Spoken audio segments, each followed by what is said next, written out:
tal? Buenos días, feliz 2020 para todos. Y en esta ocasión nos toca presentar en el coloquio del ICAT al doctor David Mora Fons. Él es ingeniero químico por la Universidad Juárez Autónoma de Tabasco y doctor en química computacional por la UCL en 2016. Es investigador postdoctoral, esta estancia la hizo de 2016 a 2017 en la unidad de catálisis en el complejo de investigación de Harvard en el Reino Unido. Desde 2017 trabaja como investigador asociado en el Departamento de Física y Astronomía en UCL en el grupo del profesor Alexander L. Schluger. David se especializa en el estudio de superficies óxido-metálicas y su interacción con nanopartículas para aplicaciones en catálisis, así como propiedades del bulto y estado amorfo para uso en celdas solares, electrónicos, etc., usando técnicas de DFT, potenciales interatómicos, dinámica molecular y métodos de optimización global. Ha presentado su trabajo en más de 15 conferencias internacionales, ha publicado 10 artículos y ha realizado estancias de investigación en la UNAM, en la Facultad de Química, en la Universidad de Barcelona y en el Instituto Max Planck. Bienvenido, muchas gracias. Muchas gracias por la extensa introducción. Bueno, pues el día de hoy les voy a platicar de lo que he trabajado en quizá los últimos 8 años, parte de mi doctorado que duró 4 años, que se especializó en superficies de óxido metálicos y absorción de nanoclústeres en estas superficies para aplicaciones metálicas, y un poco de la fase amorfa del óxido de zinc y de otros materiales en los cuales he estado involucrado en los últimos años, estos con aplicaciones también en fotocatálisis y en electrónicos. Ese es el outline de mi presentación el día de hoy. Principalmente voy a hablar de cuatro temas, dividir la plática en cuatro temas. La primera va a ser sobre las superficies no polares del óxido de zinc. Voy a estar hablando de la estructura atómica, electrónica y de otras propiedades. El segundo tema es mucho más complicado de modelar. Les voy a platicar por qué. Se trata de superficies polares de óxido de zinc. Estas superficies polares son muy interesantes y es quizá uno de los aspectos más químicos más interesantes y que conlleva a más que es desafiante de modelar. La tercera parte es el ajuste de potenciales interatómicos de nanoclústeres en superficies óxido-metálicas, esto para aplicaciones catalíticas, y en este caso les voy a presentar nanoclústeres de cobre soportados en superficies de óxido-metálicas. Y la última parte será sobre óxido de zinc amorfo, la estructura electrónica, atómica y aplicaciones. Primera parte. Esta es una de las superficies de óxido de zinc. ¿Por qué el óxido de zinc? Bueno, el óxido de zinc es un óxido iónico bastante importante con un amplio rango de usos y aplicaciones, entre los cuales podemos ver se utiliza en la síntesis de metanol, se utiliza en cerámicos, se utiliza en pinturas, se utiliza en celdas solares como semiconductor transparente y también se utiliza como una fuente de emisión de luz. Dentro de sus propiedades, bueno, este óxido es un semiconductor del tipo N con un band gap de 3.44 electronvolts. Muestra superficies polares estables, propiedades piso y hipereléctricas, también es transparente y alta movilidad de electrones. Bueno, ¿cómo es la estructura del óxido de zinc? El óxido de zinc, cuando se sintetiza, generalmente se sintetiza y crece en forma de una estructura Burnside o zinc blend. Sin embargo, la estructura Burnside es la más estable en un amplio rango de temperaturas y presiones. Esta estructura es forma tetraedros y tiene cuatro superficies principales, en las que destacan, bueno, la 1, 0, menos 1, 0, la 1, 1, menos 2, 0, que son las no polares, y dos polares, una es en terminación zinc y una en terminación oxígeno.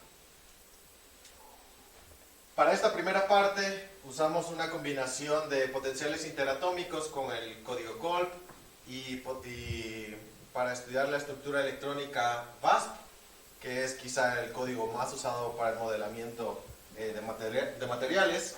Utilizamos 4 funcionales, 2 que son funcionales GGA y estos que son híbridos, que son computacionalmente mucho más caros, pero proveen de información electrónica mucho más exacta a los de GGA. Y también una combinación de técnicas Monte Carlo para analizar diferentes estructuras. Bueno, ¿qué podemos decir sobre las estructuras de estas dos superficies? El primer paso para modelamiento es saber dónde están los átomos. La composición y saber dónde están los átomos. Una vez que definimos la composición y dónde están los átomos, podemos establecer la estructura electrónica o podemos conocer la estructura electrónica y otras propiedades de estos materiales. Es por eso que el primer paso pues, es de vital importancia, ¿no? Para estas estructuras de superficie limpias, encontramos que las estructuras, lo que pasa es de que el catión, que es el zinc, hay una relajación hacia el bulto, dejando el oxígeno en la superficie. Y lo mismo pasa en la segunda superficie. Ambos modelamientos tienen cuando se compara con experimentos, porque nosotros siempre tratamos de nuestros modelos compararlos con experimentos, bueno, tiene un grado alto de comparación, ¿no? Se compara bastante bien. ¿Qué podemos decir de la energía de superficie? La energía de superficie es una medida de la estabilidad de la superficie. Entonces esto quiere decir que si la energía de superficie es baja, quiere decir que esa superficie es estable. Entre más baja, más estable. Entonces es una comparación entre dos superficies que si termodinámicamente están creciendo, ¿cuál de las dos vamos a encontrar más en experimentos? Y aquí tenemos nuestro análisis, nuestros cálculos usando 4 funcionales diferentes en las dos superficies y encontramos que la primera, la 1, 0, menos 1, 0, esa superficie es la más estable para los 4 funcionales. Entonces estamos bastante seguros de que esa es la superficie que vamos a encontrar con más abundancia en nuestros cristales de óxido de zinc, ¿no? Y efectivamente, eso es lo que se ve en experimentos. Esta superficie llega a tener una superficie de casi el 80% con respecto a todo el cristal, ¿no? Un aspecto importante de estas superficies no polares es los escalones, ¿no? Estos escalones, steps, ¿no? Se ha visto que es casi imposible sintetizar estas superficies no polares que no tengan escalones. Entonces, para nosotros presenta un desafío explicar este comportamiento. ¿Por qué estas características pasan tanto que incluso en temperaturas ambientales, pues este tipo de características van a aparecer? Es por ello que primero utilizamos potenciales interatómicos. En un momento voy a platicar de potenciales interatómicos y por qué los usamos bastante, para calcular las diferentes combinaciones de defectos alineados en diferentes posiciones.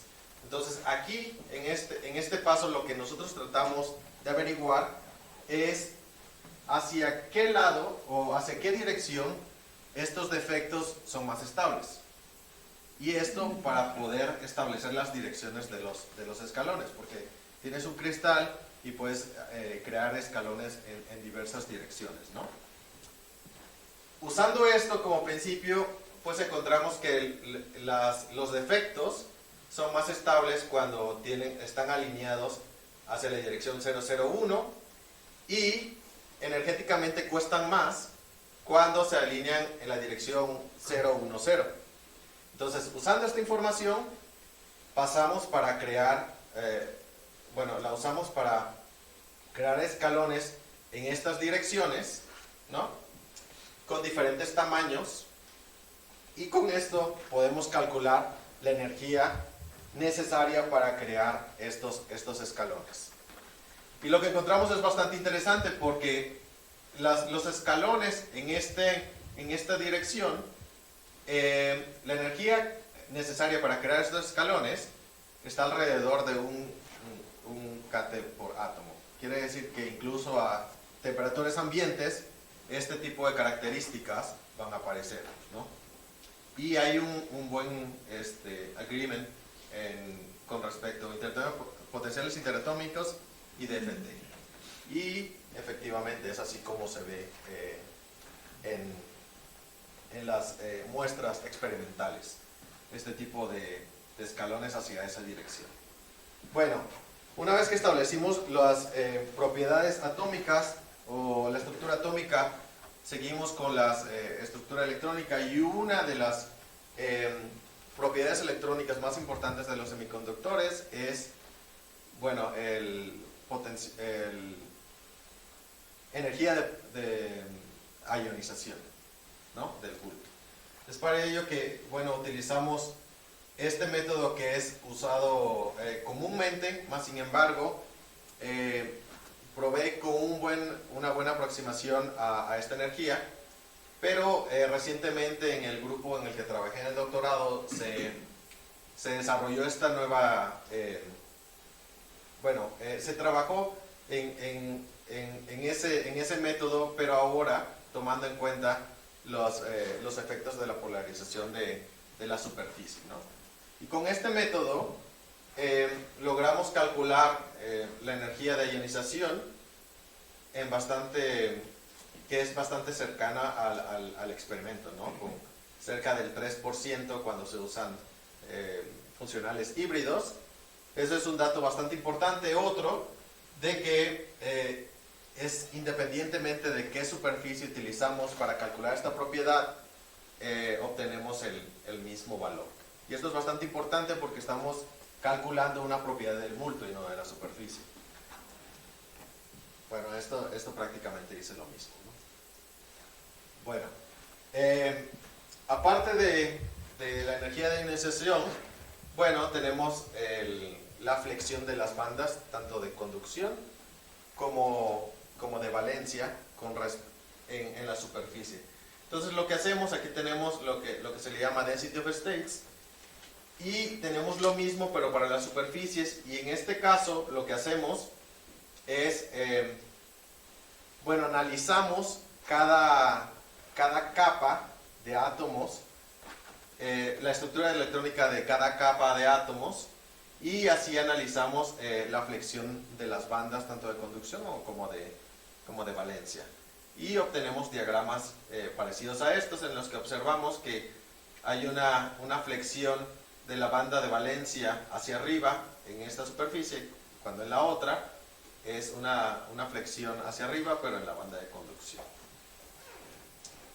Para concluir la primera parte, bueno, calculamos las energías de superficie de estas dos superficies de óxido de zinc, con la más estable siendo la 10 menos 10. Es el primer estudio que provee una explicación por qué los escalones, una explicación teórica por qué los escalones en las superficies no polares de óxido de zinc son tan estables y aparecen incluso en temperaturas ambientes.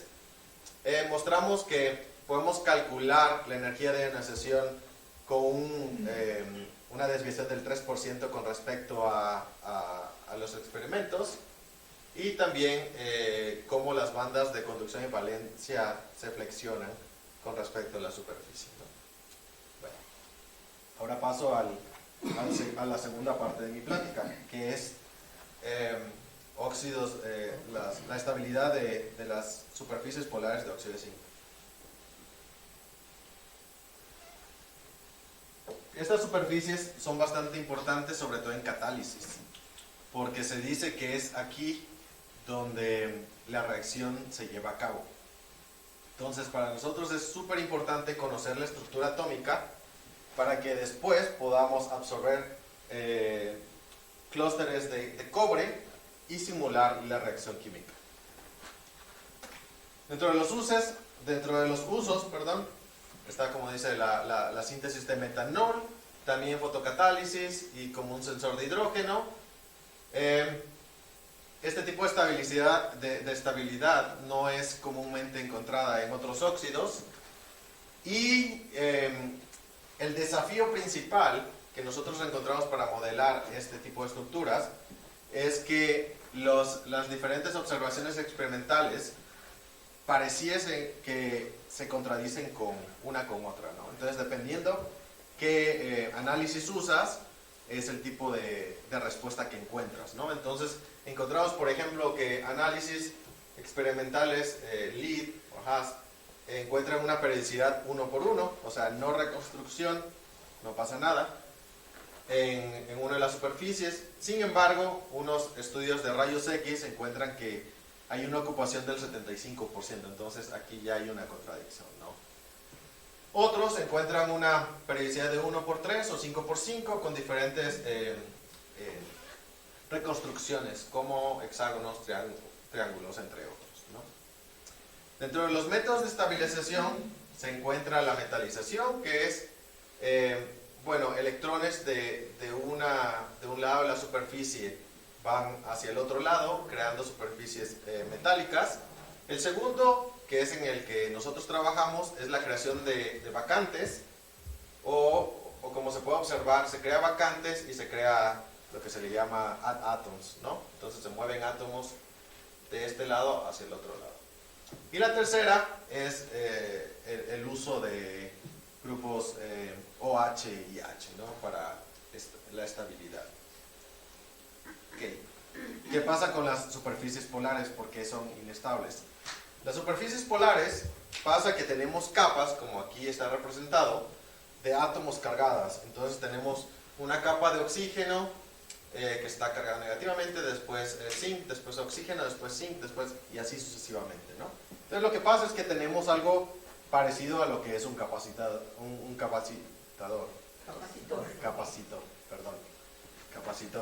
que guarda energía, ¿no? Entonces, si no se hace nada, la energía puede llegar a ser tanta de que el material pues puede destruir a sí mismo, ¿no? O sea, puede explotar. Entonces, para ello, nosotros calculamos, usando el segundo método que les platiqué en la diapositiva anterior, cuántos son los átomos o las vacantes que yo necesito crear para poder reducir este dipolo que es creado, ¿no? Y esta es la relación que encontramos. ¿Okay? Una vez que encontramos esta relación, efectivamente se puede crear diferentes tamaños de celdas, ¿no? Y para nosotros es importante saber cuál vamos a lidiar, porque computacionalmente hablando hay un límite que nosotros podemos modelar, ¿no? Entonces, esta gráfica lo que muestra es, usando esta relación, el dipolo mínimo que podemos alcanzar con esta relación, ¿no? Con respecto al tamaño de celda, ¿no? Entonces vamos de lo que va desde un átomo en la superficie hasta lo que sería 400 átomos, ¿no? Sin embargo, haciendo un análisis más detallado de esto y solamente dejando los puntos que son en los que el dipolo es menor con respecto al punto anterior, vemos que al final encontramos 3 puntos bastante interesantes, ¿no? La reconstrucción 2 por 2, 5 por 5, 19 por 19. 19 por 19 lo descartamos inmediatamente porque es muy grande para nuestros modelos y muestra que es alrededor de 3000 veces más despacio o más lento que el 5 por 5. El 2 por 2 igual de la misma forma porque Bueno, las reconstrucciones no pueden ser muchas en una superficie 2x2, y aparte de eso, el dipolo es 50% más grande con respecto al 5x5. Entonces elegimos 5x5 basado en este análisis y, de nuevo, en observaciones experimentales. Entonces siempre tratamos de que nuestros modelos y lo que vamos a estudiar, ligarlos a experimentos, ¿no? Pero con el modelo anterior, si podemos observar, el dipolo no es completamente cero. Hay una reducción a un mínimo, pero queda un dipolo bastante pequeño, ¿no? Entonces lo que hacemos, con ese método necesitaríamos cerca de 1 millón de átomos en una sola capa para poder reducir el dipolo a la 10 a la menos 6. Sin embargo, eso es computacionalmente casi imposible, ¿no? Entonces lo que hacemos en vez de eso es usar el primer método, donde vamos a mover átomos de un lado de la superficie al otro para reducir el dipolo a un mínimo, y aparte de eso utilizamos puntos de carga que están bastante alejados de la superficie, entonces no van a interactuar con la superficie. Sin embargo, van a crear un dipolo que es exactamente igual al dipolo que queda aquí, pero en sentido contrario. Y con este método hemos analizado y creado más de 500,000 de estructuras con diferentes estequiometrías para poder establecer por qué estas superficies polares son estables. Y aquí lo que muestro son las diferentes estequiometrías, ¿no? Aquí van a ver las diferentes estequiometrías de ambas terminaciones de las superficies polares, la energía de superficie, y estas son imágenes experimentales.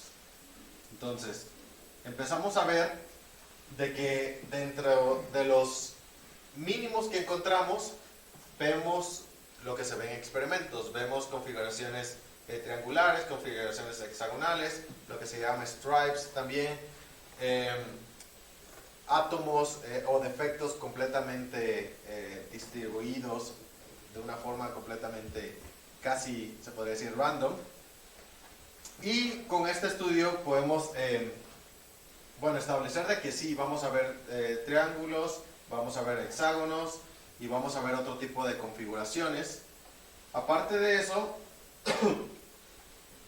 bueno, aquí con este método o con este análisis se explica, por ejemplo, por qué algunos experimentos ven una periodicidad de 1 por 1, ¿no? Entonces, dentro de las conclusiones de la segunda parte, encontramos primera que reducir el dipolo a casi cero es súper importante para el modelamiento. Nosotros hemos hecho análisis donde la estructura atómica cambia drásticamente, incluso con dipolos bastante pequeños, ¿no? Lo segundo es que las estructuras atómicas más estables o de menor energía, encontramos configuraciones o reconstrucciones triangulares y hexagonales que se pueden comparar con experimentos. Sin embargo, no hay ninguna preferencia por ninguna de las dos, ¿no? Entonces es por eso que siempre encontramos este tipo de configuraciones, ¿no? También podemos ver que la superficie con terminación en oxígeno es más estable, y es por ello que, esa es una de las explicaciones por qué en los experimentos los cristales crecen de una forma más rápida en esta dirección, ¿no? También encontramos que relativamente hablando, la menor energía de superficie de la fase de oxígeno o de la superficie de oxígeno es alrededor de 24% menor con respecto a la de zinc. Y esto es una de las razones por la cual en experimentos fue tan difícil encontrar una reconstrucción o una configuración atómica en la superficie de oxígeno, porque en la superficie de oxígeno tenemos diferentes configuraciones que termodinámicamente hablando son accesibles, ¿no? Entonces todas ellas van a estar batallando por un lugar en la muestra. Bueno, terminando esa parte de superficies de óxido de zinc, pasamos a lo que es el sistema cobre soportado en óxido de zinc. Aquí tenemos una superficie de óxido de zinc con un escalón y tenemos nanoclústeres de cobre, ¿no? Bueno, como ya comenté, este sistema es de gran importancia en sistemas catalíticos, sobre todo en la síntesis de metanol.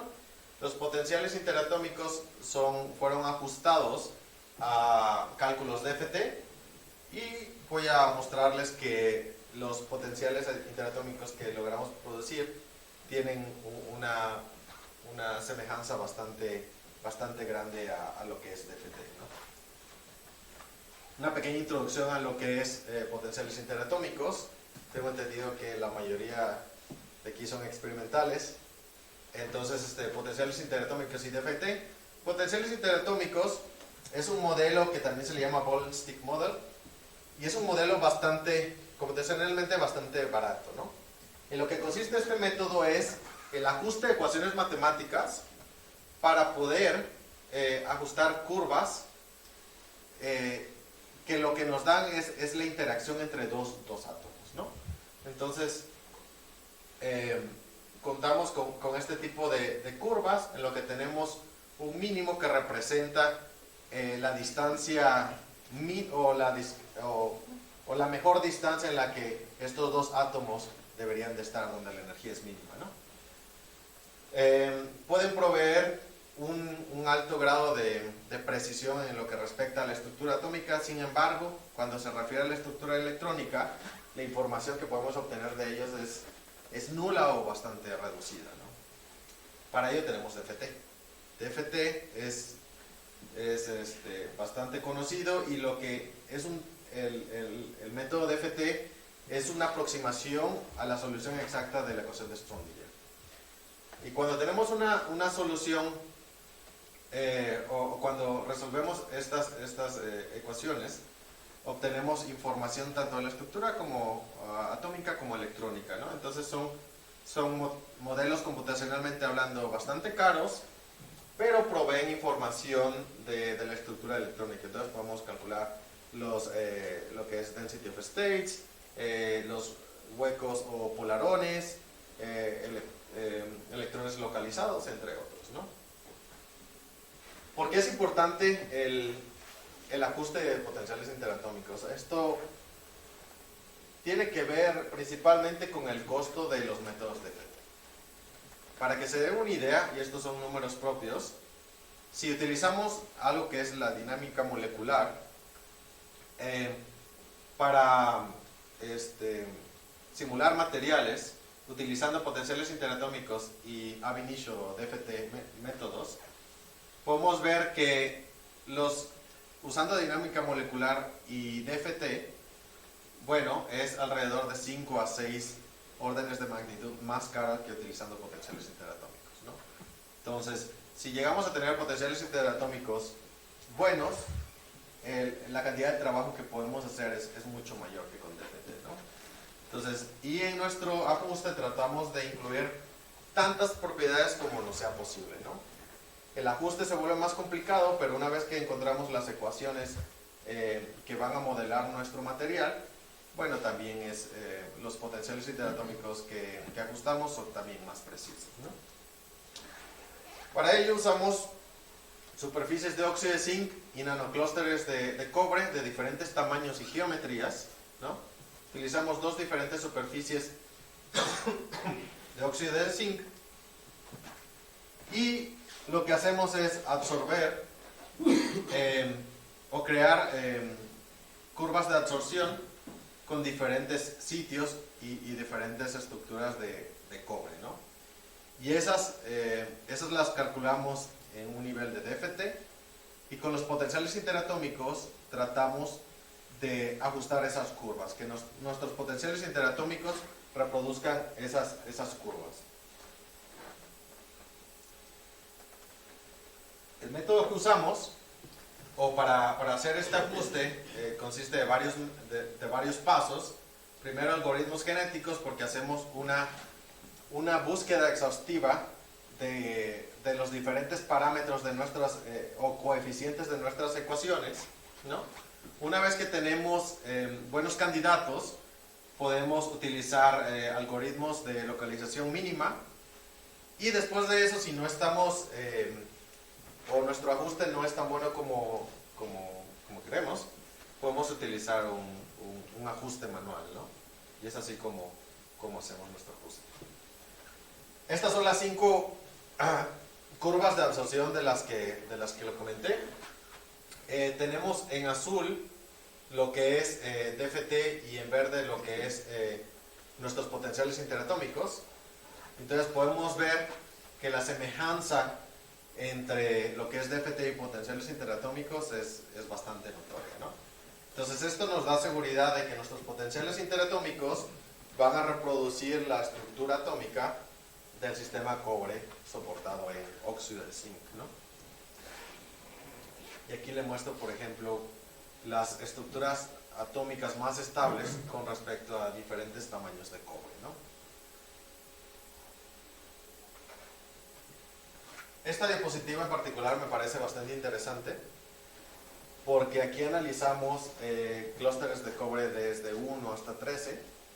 Sin embargo, lo que hacemos es utilizar métodos Monte Carlo, y lo que hacemos es, digamos que tenemos un átomo de cobre, ¿no? Entonces, primero analizamos diferentes puntos de absorción y calculamos cuál es la más estable. Después seguimos con el segundo y ponemos 2 átomos que son distribuidos de una forma random en la estructura, y de nuevo conocemos la estructura más estable. Entonces, lo que me parece interesante es de que cada cálculo o cada análisis de diferentes estequiometrías de cobre no tiene que ver con el anterior. Entonces, hacemos uno, es separado. Hacemos 2 átomos de cobre, es completamente separado. 3 es completamente separado. Sin embargo, cuando analizamos los datos, vemos que la relación entre ellos es bastante notoria. Pareciera que estamos añadiendo un átomo a la estructura anterior. O sea, pareciera que empezamos, yo creo que ya no va a dar, empezamos aquí, y a esa estructura le añadimos otro átomo, y a esta estructura le añadimos otro átomo, y la siguiente, y va creciendo, ¿no? Más sin embargo, los cálculos no fueron así. Y lo mismo para la otra superficie, la otra superficie no polar. Y vemos que dependiendo de la superficie es como estos nanoclústeres de cobre crecen de manera diferente, ya sea de una forma plana o en estructuras 3D, ¿no?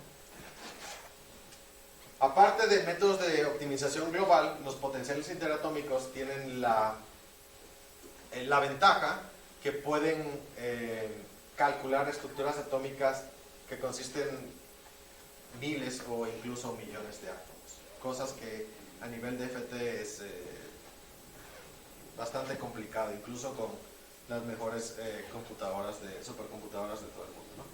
Entonces, lo que aquí tenemos es la superficie de óxido de zinc con un escalón, ¿no? Y un cúmulo de cobre que contiene 55 átomos. Entonces, este modelo consiste en alrededor de 5.000 átomos, y analizamos diferentes sitios de absorción para estos cúmulos de cobre. Esto porque se ha observado experimentalmente que estos cúmulos de cobre prefieren estar en los escalones de estas superficies no polares, ¿no? Y efectivamente nuestros potenciales interatómicos que acabamos de ajustar predicen eso, ¿no? O se calculan eso. Y esto de nuevo va ligado a lo que nosotros encontramos en los experimentos. Para concluir esta tercera parte, bueno, hemos ajustado potenciales interatómicos entre cobre, entre nanoclústeres de cobre y óxido de zinc, que son bastante precisos cuando los comparamos con DFT, ¿no? Y aparte de eso, estos potenciales interatómicos pueden usarse como filtro de estructuras bajas en energía, que digamos que al principio tenemos 1000 estructuras ¿no? Entonces estas 1000 estructuras las podemos analizar con potenciales interatómicos y vemos candidatos con energías bajas, ¿no? Entonces nos quedamos con los 10, 20 que son energéticamente hablando más bajos, y esos podemos analizar con DFT para proveer una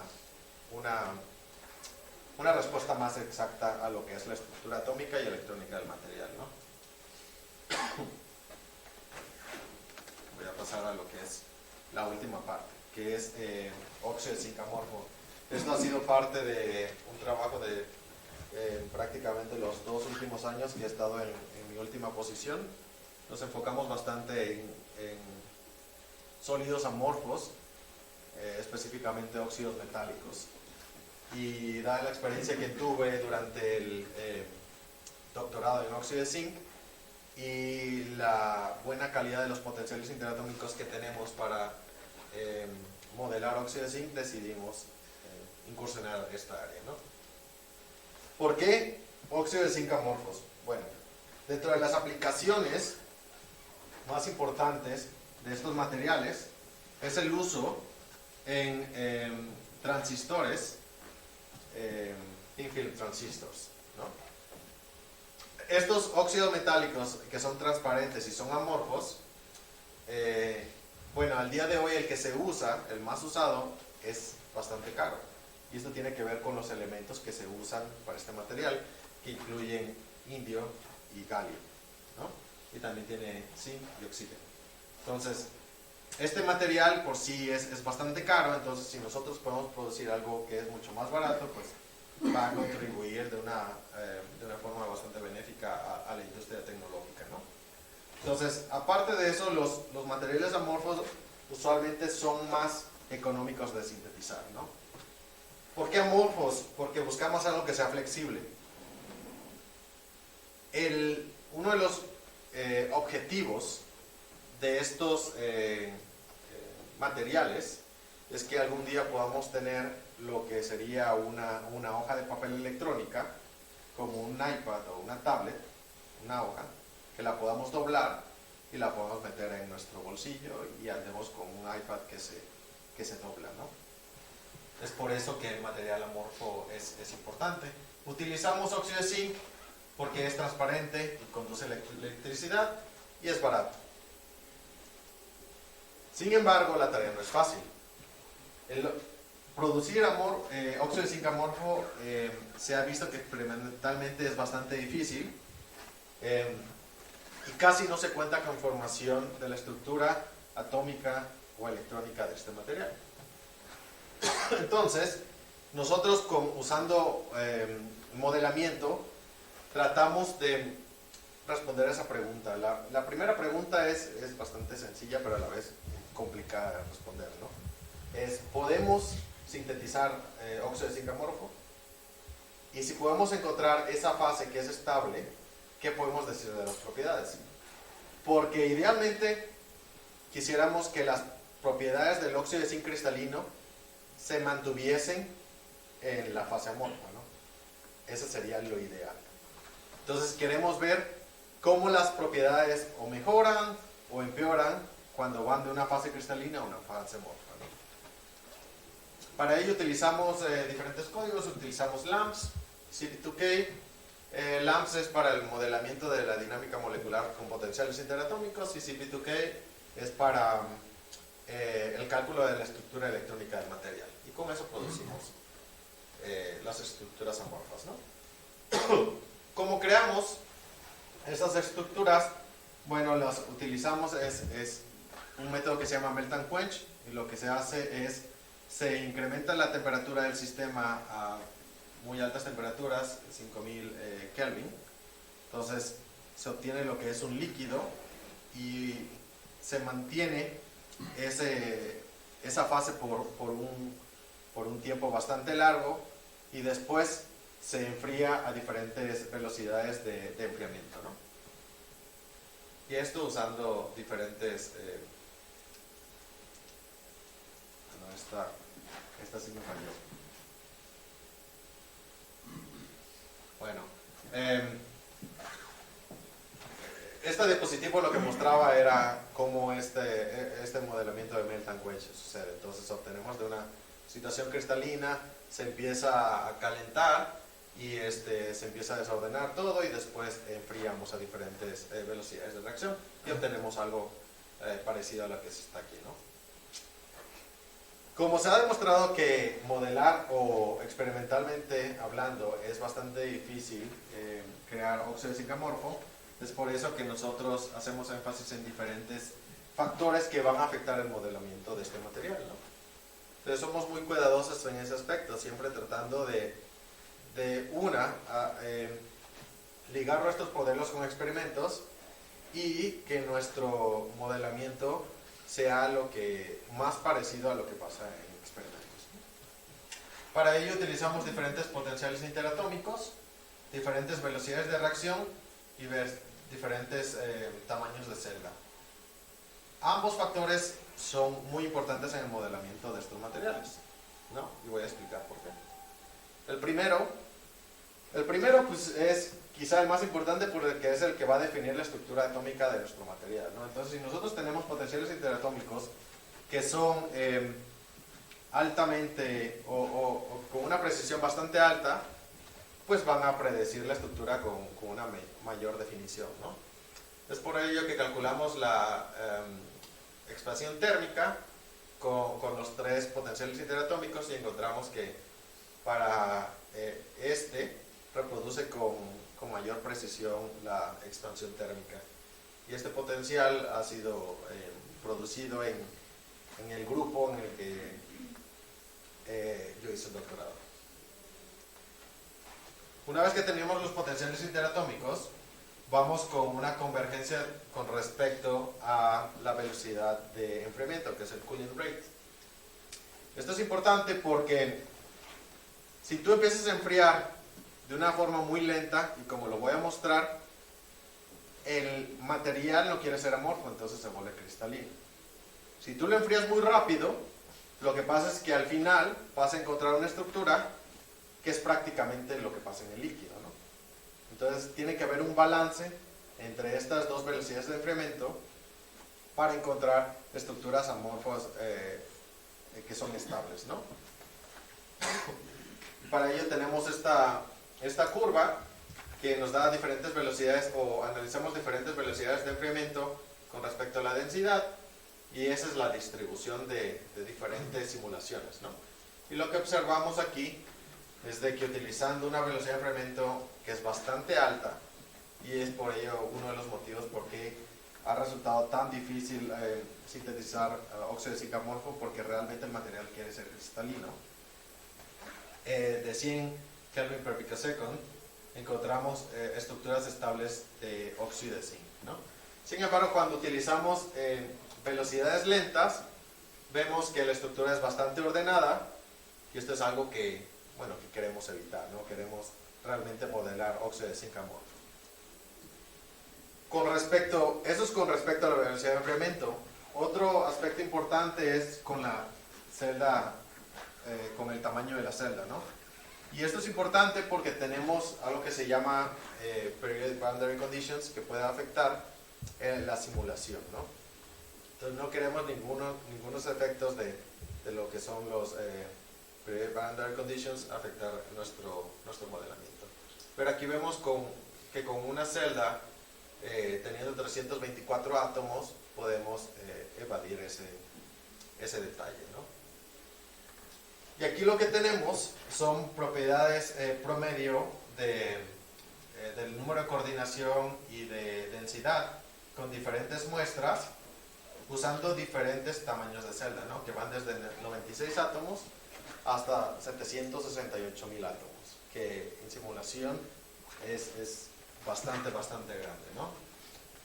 Y lo que observamos aquí es de que si comparamos las columnas de 324 y 3/4 de millón, vemos que las propiedades promedio de la estructura se comparan bastante bien, son casi iguales, ¿no? Son los números, estos son porcentajes, ¿no? De zinc y oxígeno coordinados 3, 4, 5 veces.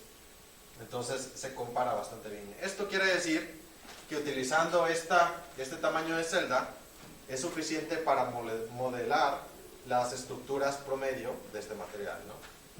Lo cual es conveniente porque queremos estas estructuras reanalizarlas utilizando DFT para conocer la estructura electrónica de este material. De nuevo, para la distribución radial, bueno, encontramos que 324 átomos, que son estos dos, es suficiente para modelar las propiedades promedio, ¿no? Porque ya el perfil no cambia si uno va a tamaños tan grandes como 1500 o 3/4 de millón, ¿no? Y si uno compara diferentes métodos, lo que son potenciales interatómicos, GGA o DFT híbridos, se ve que los perfiles casi están uno arriba del otro, ¿no? Entonces, cuando hay una reoptimización de estas estructuras a niveles más altos de teoría, ya la morfología no cambia. Y de nuevo, para la distribución de ángulo, vemos que tenemos potenciales interatómicos, lo que es GGA y DFT como funcionales híbridos. Los perfiles son, aquí tenemos 50 diferentes simulaciones. Los perfiles son prácticamente los mismos y el promedio es igual. Y lo mismo para la distribución de densidades, ¿no? Okay. Una vez que definimos la estructura atómica, nos vamos de nuevo con la estructura electrónica. Y un aspecto bastante importante de estos materiales es la capacidad de crear trampas para electrones y huecos, ¿no? Sin embargo, incluso a niveles tan altos como DFT y DFT con funcionales híbridos, es bastante compleja este tipo de tareas, ¿no? Para ello, lo que hacemos es, el método que vamos a usar, hacemos una prueba con algo que ya conocemos, que experimentalmente está bien definido y lo conocemos, ¿no? Hacemos un benchmark. Y en este caso se eligió el defecto de litio en el óxido de zinc cristalino. Lo que pasa es de que cuando reemplazas un litio por un zinc, se crea un polarón, ¿no? Un hueco de polarón, ¿sí? Que se puede localizar en uno de estos dos oxígenos.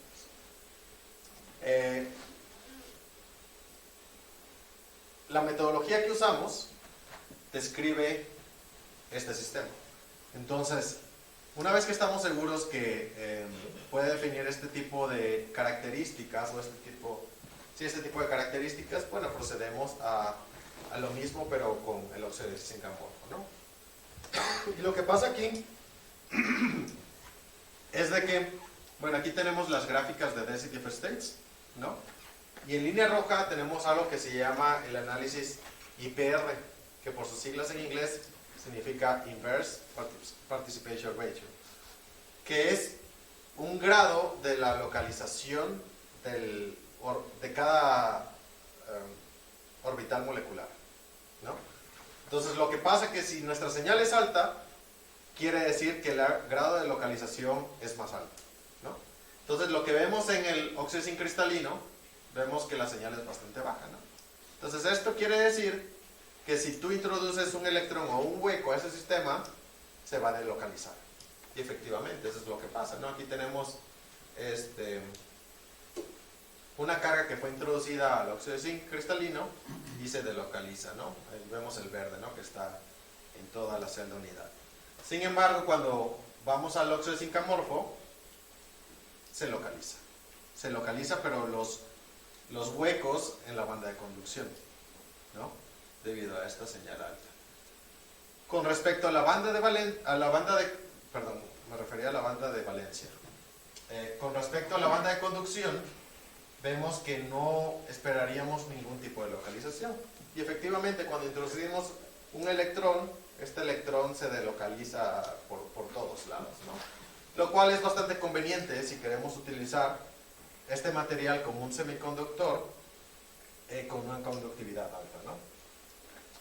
Y así es como se ven el HOMO y LUMO del óxido de zinc. Vemos que ya está parcialmente localizado, cuando los huecos o el HOMO y el humo está totalmente delocalizado, ¿no? ¿Qué propiedades podríamos esperar del óxido de zinc amorfo? Bueno, buena transparencia, porque tenemos un band gap que es mayor a los 3 electron volts y no tenemos defectos en medio de este band gap. No electrones pesados, porque vemos que las trampas de electrones no son estables, y alta movilidad, y esta alta movilidad se debe a la dispersión de la banda de convección con respecto a la cristalina. Vemos que, bueno, la dispersión se va a mantener y eso va a producir altos niveles de movilidad electrónica, ¿no? Y sí, efectivamente, cuando introducimos cargas, huecos, siempre se localiza, ¿no?, en todas las muestras con una velocidad de trapping energy de alrededor de 0.9, pero para los electrones no son estables. No son estables. Y esto es más o menos cómo se localiza esa carga en diferentes sitios precursores, ¿no? Yo creo que ya. Esto es lo que pasa antes y después de la localización de estas trampas. Se observa que estas trampas generalmente se localizan en un sitio, en un orbital P del oxígeno, y eso se debe a que en la banda de valencia la contribución mayor se debe a los orbitales P del oxígeno, ¿no? Algo importante para estas muestras es que queremos estructuras atómicas que sean estables. Esto quiere decir que si yo creo mi estructura atómica y la dejo a temperatura ambiente, se va a mantener ahí por un largo tiempo. No queremos algo que con la energía térmica eventualmente se vaya cristalizando, ¿no? Entonces es por eso que utilizamos técnicas de exploración de la energía potencial para calcular qué tan probable o improbable es de que esa estructura se cristalice en un determinado tiempo, ¿no? Y lo que pasa es de que nuestras estructuras atómicas, de hecho, son bastante estables y se van a mantener amorfas por un largo tiempo, ¿no? Sí. Lo que vemos en muy pocos casos es de que empezamos así y con esa exploración vemos que eventualmente los átomos se ordenan, ¿no? Sin embargo, esta situación pasa una cada 100 veces o una cada 50 veces, entonces es bastante improbable que esto suceda.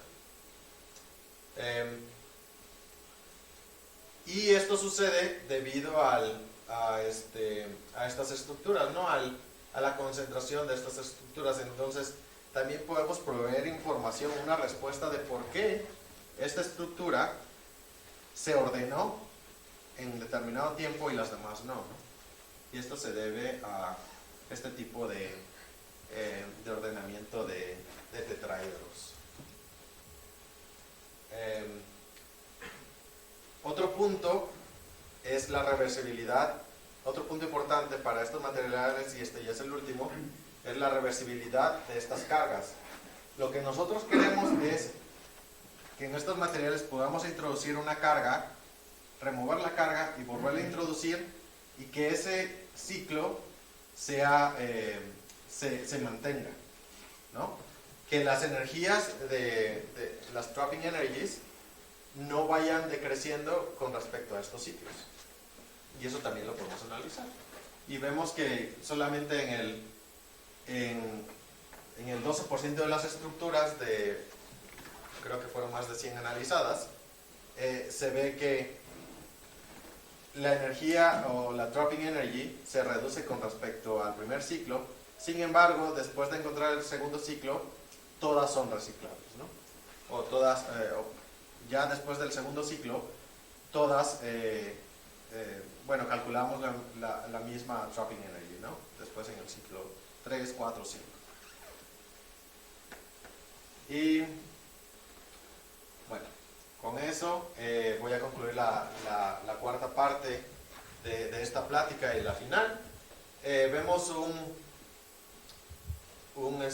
agreement bastante fuerte entre lo que es potenciales interatómicos y DFT y con funcionales GGA e híbridos. Probemos una descripción detallada de la estructura atómica del óxido de zinc amorfo. Hemos probado diferentes velocidades de enfriamiento y celdas que contienen hasta 3/4 de millón, un poco más de 3/4 de millón de átomos.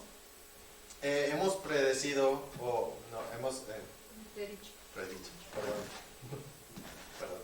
hemos predicho estructuras de óxido de zinc amorfo bastante estables, en las cuales polarones son estables, de huecos son estables, y se localizan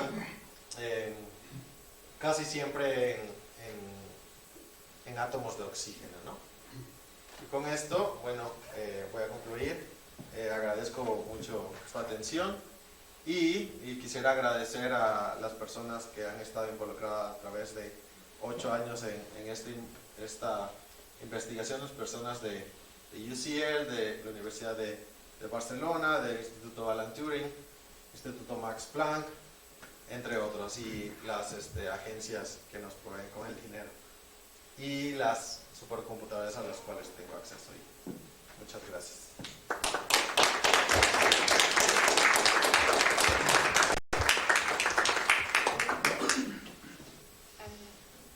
La última parte de la estabilidad, dices que es muy estable térmicamente, ¿sí? O sea que puedes mover la temperatura. Sí.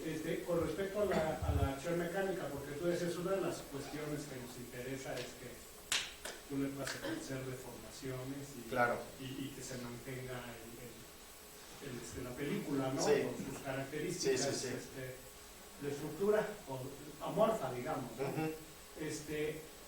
¿Hicieron pruebas también de esto? O sea, ¿cómo afectaría, digamos, la introducción de energía mecánica, si tú quieres ver así, ¿sí?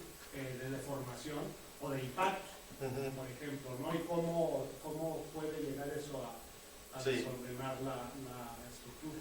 De hecho, eso es algo bastante interesante y que está en la lista de cosas por hacer. Y es algo que con los potenciales interatómicos que contamos se puede hacer, porque podemos, bueno, como ya lo demostramos, usar sistemas que contienen casi el millón de átomos, ¿no? Entonces, cuando hay una comparación, podemos comparar casi directamente con lo que pasa en experimentos, ¿no? Por el tamaño que estamos simulando. No lo hemos hecho, pero sí estamos interesados en conocer cómo la estructura atómica cambiaría con respecto a diferentes energías, digamos, sí, ¿no? Que pueden llegar. Sí, al día de hoy solamente lo hemos, bueno, como lo mostré, qué pasaría con energía térmica, ¿no? Pero sí nos interesaría si el material se va a romper o si va a tener un grado de flexibilidad alto. Son cuestiones que con potenciales interatómicos y la dinámica molecular podemos resolver. Tengo varias, ¿eh? Sí. Ya dije, no soy experta en asuntos teórica, pero una que me llama la atención, la primera, ¿por qué dices que el óxido de zinc es iónico? Bueno, hay un debate bastante fuerte, ¿no? Bueno, en la literatura, de que si el óxido de zinc es iónico, y realmente lo que es, tiene, como nosotros lo definimos, es un sistema iónico con un carácter parcial covalente. Porque realmente si nosotros hacemos análisis de los electrones que están situados en el oxígeno y en el zinc, no hay una transferencia completa de estos dos electrones, sino hay una transferencia de alrededor de 1.1 o 1.2. Entonces, si lo comparamos, por ejemplo, con óxido magnesio, que es mucho más iónico, hay una transferencia más alta de electrones. Entonces, como lo definimos en modelamiento, es un material iónico, pero no al 100%, no hay una transferencia completa de la carga, ¿no? Sí, básicamente. Sí, o sea, sí. realmente podemos decir que es covalente, ¿no? De hecho, tienes un enlace covalente coordinado. O sea, esas son de las cosas que son importantes, Sí. porque cuando tú haces un modelado, ¿no? O sea, asumes determinadas Claro. cosas, determinados parámetros, Sí. que bueno, experimentalmente pues también luego cambian. Claro. Y de ahí viene mi segunda pregunta. El sistema que muestras en donde está la interacción de los clústeres de cobre sobre el óxido de zinc, ¿cómo cambia electrónicamente? O sea, más o menos cómo van sus orbitales homolumo, cómo están distribuidos. Okay, ¿Qué gana el sistema cuando sí, tienes este? al día de hoy, y es algo que se terminó justamente durante mi doctorado y por otras cuestiones me tuve que involucrar en otros sistemas. Al día de hoy lo que tenemos o lo que tengo en análisis, son las estructuras más estables de diferentes cúmulos de cobre en diferentes superficies. Claro que estamos interesados de saber si va a haber una transferencia electrónica hacia la superficie, o de la superficie hacia el cúmulo de cobre, o diversos escenarios, y cómo la flexión de las bandas influye a este comportamiento. Entonces es algo en lo que es fundamental para el diseño de estos materiales, pero a lo cual no hemos llegado a ese punto. Sí, porque esa Sí, parte no, es definitivamente muy importante, ¿no? sí. Para entender Sí, cómo claro. es que finalmente se lleva a cabo la catálisis. Claro. Y otra cosa que me resulta interesante es que el cobre realmente es muy poco estable. El cobre cero valente, ¿no? Normalmente se oxida. Entonces lo que tú tendrías, pues es o en todo caso tendrías un clúster en donde los cobres más expuestos en la superficie estarían oxidados. O sea, realmente tendríamos un óxido de cobre más que un cobre cero valente. Sí. Si no es que todo se oxidara, Sí. ¿no? Sí. Y eso es importante considerarlo también porque, bueno, pues en Claro. condiciones normales, de presión y temperatura es lo Sí. que vamos a tener. Sí. Y cambiaría, ¿no? Evidentemente toda la parte electrónica, Sí. ¿no? Cómo cambian las propiedades electrónicas. Entonces, bueno, pues son cosas que uno Sí, tiene claro. que considerar. En nuestros modelos interatómicos, como usted lo mencionó, pues, el estado de oxidación es cero del cobre, ¿no? Los modelamos hasta el Así es. momento. Sin embargo, sí se pueden modelar diferentes estados de oxidación. Pero los potenciales interatómicos son completamente diferentes. Entonces, el mismo proceso que llevamos para ese estado de oxidación lo tenemos que llevar a cabo para diferentes estados de oxidación. Y sí se puede hacer y se ha hecho.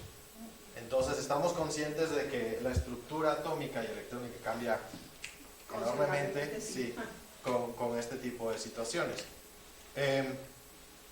Pero lo que hacemos es, con estos potenciales interatómicos, es crear un filtro de estructuras energéticamente hablando bajas, las cuales podemos analizar con el DFT, y con el DFT ya podemos ver diferentes estados de oxidación. Todo eso. Y la última, ¿por qué consideran al litio para hacer el modelado de...? No, el litio solamente lo usamos para una prueba, o sea, no forma realmente parte del estudio. Cuando nosotros nos enfrentamos a algo nuevo, a modelar algo nuevo, como son estos polarones en óxido de zinc amorfo, tenemos que probar que todo el setup que tenemos funcione en algo similar, en el sistema, ¿no? En el óxido de zinc. Y para ello utilizamos el litio, solamente como un test, para si podemos con nuestros ajustes o nuestro setup calcular este defecto, pues eso nos da un alto grado de garantía de que vamos a poder modelar defectos similares en el óxido de zinc amorfo. Sin embargo, o sea, insisto, me llama la atención que sea litio, porque litio y zinc pues son muy diferentes, ¿no? Entonces... Sí, pero esto experimentalmente se conoce bastante. Este defecto en el óxido de zinc se conoce bastante. Entonces, lo que nosotros realmente queríamos es poder modelar polarones en el óxido de zinc de una forma, bueno, que pudiésemos comparar con experimentos, ¿no? Ok, sí, gracias. Sí, bueno, yo tengo dos preguntas. No conozco del tema del modelado, por eso es a lo mejor muy simple mi pregunta, pero los modelos y toda la parte computacional que mencionaste, ¿únicamente es aplicable para compuestos inorgánicos? No, no. Yo me especializo en compuestos inorgánicos. Pero digo, la Al día de hoy. capacidad de los algoritmos... No. Eso Se puede usa ser en condiciones se utiliza en sistemas biológicos, se utiliza prácticamente para modelar cualquier tipo de material. Y es que, bueno, eso me lleva a las siguientes dos preguntas. Entonces, ¿qué información requerirías tú del material para poder realizar el modelado? Y a su vez, ¿qué otro tipo de caracterización se puede emplear? Porque lo que me mostraste era TEM de alta resolución, ¿no? La parte experimental. Sí. ¿Qué otras técnicas experimentales se pueden utilizar para corroborar los resultados de tu modelado con respecto al comportamiento del material? Ok. Para la primera pregunta, que es ¿qué necesitaremos para modelar diferentes tipos de sistemas, como digamos, no sé, biológicos, ¿no? Que es completamente diferente a lo que yo hago? Es, de nuevo, es bastante similar. Se puede utilizar DFT. Con DFT no necesitamos ajustes mayores, ¿no? Con potenciales interatómicos volvemos a al mismo problema, ¿no? Necesitamos ecuaciones que definan las interacciones entre los diferentes átomos. Hay interacciones ya publicadas y que se usan para modelar diferentes sistemas orgánicos. Sin embargo, si no existe, o te vas al DFT o tratas de ajustar esos potenciales interatómicos, ¿no? Pero es bastante similar. La segunda pregunta, bueno, puedes tener, por ejemplo, EXAFS, que te da, de hecho, aquí no lo mostré, pero otro de los sistemas en los que he estado involucrado es en el óxido de hierro, molibdeno en óxido de hierro. Entonces es una colaboración que tuvimos con grupos experimentales en Harwell, ahí en Reino Unido, una unidad de catálisis bastante grande, mayoría experimental, y el problema que ellos tenían era hacer el ajuste de las curvas de EXAFS. Porque la estructura que ellos tenían, el ajuste era bastante malo, pero estaban seguros de que, o tenían un grado alto de certeza de que esa era la estructura. Entonces nosotros, usando modelamiento, tratamos diferentes sitios de absorción, ¿no? Y sugerimos el más estable, ¿no? O el que termodinámicamente va a ser favorable, ¿no? Entonces con este modelo se pudo llegar a hacer un ajuste mucho mejor de las curvas de EXAFS. Entonces no solo es imágenes, también podemos, por ejemplo, calcular estados de transición en una reacción química. Aquí no lo mostré, pero así se puede hacer. El modelamiento es bastante completo y cada vez está evolucionando más, y las cosas que podemos hacer y la comparación con experimentos es al día de hoy bastante buena. Y si me faltó una pregunta, me la Bueno, repites. no, en realidad sería la última, porque como quería así como... porque, por ejemplo, en la parte del número de moléculas que dijiste era casi 3/4 ¿no? Sí. Yo, por ejemplo, que trabajo con polímeros, Okay. donde las moléculas están por mucho más allá, o sea, está como muy lejano que pueda aplicarse polímeros. Corrígeme si estoy mal y les voy a pedir una disculpa porque eso es algo que vi un semestre de ingeniería hace muchos años. Pero, si mal no recuerdo, son estructuras que se repiten, ¿no? Sí. ¿No? Y los polímeros pueden ser cadenas pequeñas, cadenas bastante largas, ¿no? Entonces, digamos, si tú estás utilizando cadenas que relativamente son no tan largas, sí se puede hacer el DFT, porque el DFT utiliza algo que se llama, son sistemas periódicos. Entonces, nosotros, por ejemplo, para modelar un material, un sólido, pues no es de que modelemos 3 millones de átomos, ¿no? modelamos nada más la celda unidad, que es repetida en el espacio, ¿no? Y con eso podemos calcular todas las propiedades o muchas propiedades de este material. Lo mismo pasaría en los polímeros. La diferencia es de que los sólidos, bueno, en este caso los óxidos metálicos, son en 3 dimensiones, y aquí sería pues nada más una dimensión, ¿no?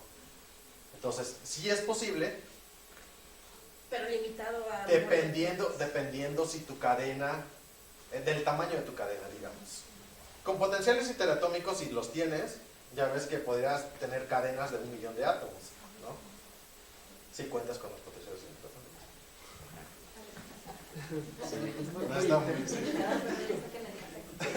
muy interesante la plática. Y bueno, yo te quisiera hacer 2 preguntas que ya semi contestaste, pero un poquito para que respondes. O sea, tú nos dices se puede modelar prácticamente cualquier material, ¿no? Y tú has trabajado mucho con óxido de zinc, con óxido de zinc y cobre. Si te quisieras mover a otro sistema, un óxido, por ejemplo, óxido de titanio, óxido de serio, ¿qué tan sencillo o qué tan complejo sería para ti hacerlo, cambiar totalmente de sistema? Luego, por ejemplo, si ahí hubiera además metales, bueno, que sí, ya lo has hecho, ¿no? Pero esa sería la primera. Y la segunda, según entiendo por lo que dijiste, en los grupos donde trabajas, o hay experimentales o hay colaboración con grupos experimentales. O sea, sí hay esa parte de no solo modelar y lo que dice el modelo, eso es, sino sí se compara con el experimento, ¿no? Sí. La primera pregunta, bastante fácil. No solo, bueno, aquí solo presenté todo el tiempo, solo presenté óxido de zinc, pero he trabajado en óxido de hierro, óxido de titanio también. Estamos trabajando actualmente en óxido de titanio amorfo, en superficies también. Estamos trabajando en óxido de tin dioxide. Entonces, el número de óxidos metálicos en los que hemos trabajado es bastante amplio, y el comportamiento o el modelar este tipo de óxidos es bastante similar. Entonces, solamente sería cuestión de conocer los pequeños detalles con referente a diferentes sistemas, ¿no? Pero es relativamente simple, una vez que uno se conoce diferentes, o modelar diferentes óxidos, moverte a uno nuevo. Y la segunda pregunta, sí, efectivamente, en los 2 grupos que he estado trabajando, siempre se ha tratado de trabajar muy de cerca con grupos experimentales, ya sea con artículos publicados o con artículos que están a publicar, o establecer una relación de publicar algo en conjunto, ¿no? Como lo que sería el óxido de hierro y partículas de molibdeno soportado en estas superficies, ¿no? Entonces siempre estamos involucrados con grupos experimentales. En la actualidad, por ejemplo, en la posición que tengo en UCL, estamos trabajando con el Instituto de Tecnología en Japón para toda esta cuestión de amorfos oxiometálicos. Y eso se debe a de que, por ejemplo, la primera persona que sintetizó este amorfo indium gallium zinc oxide, que es sumamente usada en materiales semiconductores amorfos, es el profesor Hideo Hosono, y estamos colaborando con él tratando de buscar alternativas con diferentes materiales o diferentes procesos. O sea, siempre es como pues, tener un vínculo cercano. También tenemos del mismo Instituto de Japón, con materiales 2D. Estamos materiales 2D y lo que serían perovskites. Entonces, siempre tratando de involucrarnos más con lo que hacen los experimentos, y nos hemos dado cuenta de que los grupos experimentales cada vez están más abiertos a la colaboración con las personas que hacemos teoría. Gracias. Respecto a lo que te preguntaban anteriormente de lo que necesitas experimentalmente para comparar hasta sí, donde esa yo pregunta. sé, Sí. lo que más se usa es difracción de reflex, ¿no? Pues sí, esa es una, para estructuras cristalinas sí. Ajá, pero ¿qué otros parámetros experimentales comparas? Por ejemplo, si tú dices, no, pues quiero analizar óxido de... se puede utilizar lo que es el RDF, distribución radial. Ajá. Lo que se hace con este análisis es saber cuántos átomos, ¿no?, hay con respecto a uno, ¿no? Entonces, a 2 Armstrongs vas a encontrar un pico alto que es como que los primeros vecinos, después vas a encontrar los segundos vecinos, terceros y cuartos, ya se puede comparar igual. EXAFS, se pueden simular EXAFS, es un poco más complicado. EXAFS es un método de, por siglas en inglés, Extended X-Ray. Sí, es que otra vez, o sea, lo que te refieres casi en todos es en ubicación atómica, ¿no? ¿Qué otras, Es que eso es ¿qué lo otros principal. parámetros comparas? Sí, es que con respecto, por ejemplo, a los polímeros, ¿no? Cuando tienes un polímero que no es semicristalino, porque existen los semicristalinos, Claro. ¿qué comparas? ¿Qué datos experimentales Bueno, compararías? para los sistemas no cristalinos, a como lo hacemos nosotros, la distribución radial, porque usualmente en sistemas cristalinos lo que uno observa solamente son picos, ¿no? Pero en sistemas con un nivel de desorden vemos una distribución, ¿no? Entonces eso se puede simular. La distribución de ángulo también, densidades. O sea, por ejemplo, vemos que en nuestros materiales amorfos hay un rango de densidades. Hay cosas, en la síntesis algo pasa, un cambio bastante pequeño y la densidad ya cambia. Entonces, sobre todo en materiales amorfos, de lo que yo te puedo hablar, hay un rango. Digamos, la densidad del, óxido de zinc amorfo va de 3 a 3.5 gramos por centímetro cúbico, ¿no? Entonces, eso también, esa distribución de densidades también la podemos contar. Si cuentas con algún tipo de información electrónica, también podemos comparar con eso. Pero lo primordial es saber dónde están los átomos. Si yo sé exactamente que los átomos están ahí, sí. Como Gordon por bueno. Así es. Así es. Gracias. Me llama mucho la atención el equipo de cómputo que usas para estas cosas. ¿Nos puedes dar una idea del tipo de computadora que requerirías, por ejemplo, para cambiarte sistemas o hacer algo aquí? Bueno, todos los sistemas que utilizamos es sistemas basados en Linux. Eso es en cuanto al sistema operativo, ¿no? En cuanto al tamaño de cómputo, tengo que decir que soy bastante privilegiado. Sí, privilegiado, digámosle. Por ejemplo, la computadora principal que usamos, o la más poderosa que utilizamos en Reino Unido, es Archer, ¿no? Es una supercomputadora. Y esa supercomputadora es alrededor, digamos, si lo comparamos con la del UNAM, que es, no recuerdo el nombre. Sí, Mixly. Es alrededor, si mal no recuerdo, como 10 veces más grande. Al menos. Pero la computadora del UNAM es bastante buena. Lo que pasa es que el modelamiento en el Reino Unido, queramos o no, está un poco más avanzado y hay más personas involucradas. No es que esté más evolucionado, pero hay más personas involucradas en el modelamiento de materiales. Es por eso que el tamaño, y se le da mucho énfasis a ese aspecto del modelamiento de materiales utilizando DFT o otros sistemas. Entonces, el tipo de cálculos que hago con la computadora que está actualmente disponible en UNAM es posible. Es posible. Dado a que yo conté con Archer, o todavía cuento con Archer, digamos que me voy un poquito más, ¿no? Hago cálculos que, por ejemplo, sobre todo para el estudio de superficies polares de óxido de zinc, en algunos cálculos llegué a utilizar 10.000 núcleos. Una comparación, una computadora tiene de 4 a 8 núcleos. Entonces, pues ahí lo dividen.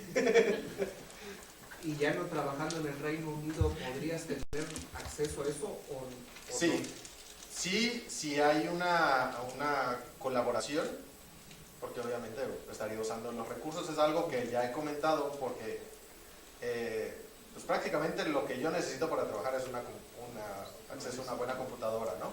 Es lo único. Sí, muchos están usando de hecho Amazon Cloud y todos estos tipos de sistemas. Pues es algo que yo he planteado ya y digamos que están abiertos a la posibilidad de que, digamos, yo me muevo de institución a otro país o a otra institución, sigue en colaboración y yo mantengo una posición, digamos, honoraria en UCL para que pueda seguir utilizando esas máquinas. Y no solo las máquinas, no solo estas cuestiones desde el punto de vista de modelamiento, sino me interesa igual pues involucrarme con diversos grupos experimentales con los que ya he colaborado y con los nuevos, ¿no? Entonces que haya, digo, si se está trabajando en materiales o sistemas similares, la comunicación debería ser más fluida, ¿no? Una última. Cuando dijiste Hideolo, ¿es el que está trabajando con semiconductores magnéticos diluidos para espintrónica? Uy, sé que él es bastante famoso por el amorfo, el óxido de zinc, indium gallium zinc, o sea, es bastante famoso, pero también es bastante famoso por superconductores de hierro. Lo que no Sí, estoy 100% seguro. Hideolo, que seguramente es probable que sea, fue el primero que predijo que si se dopaba óxido de zinc con manganeso, podías tener un material espintrónico para Ok. ¿no?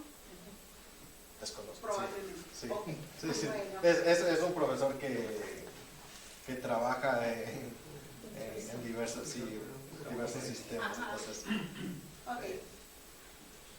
Muy bien. Que todo le agradecemos. muchas gracias.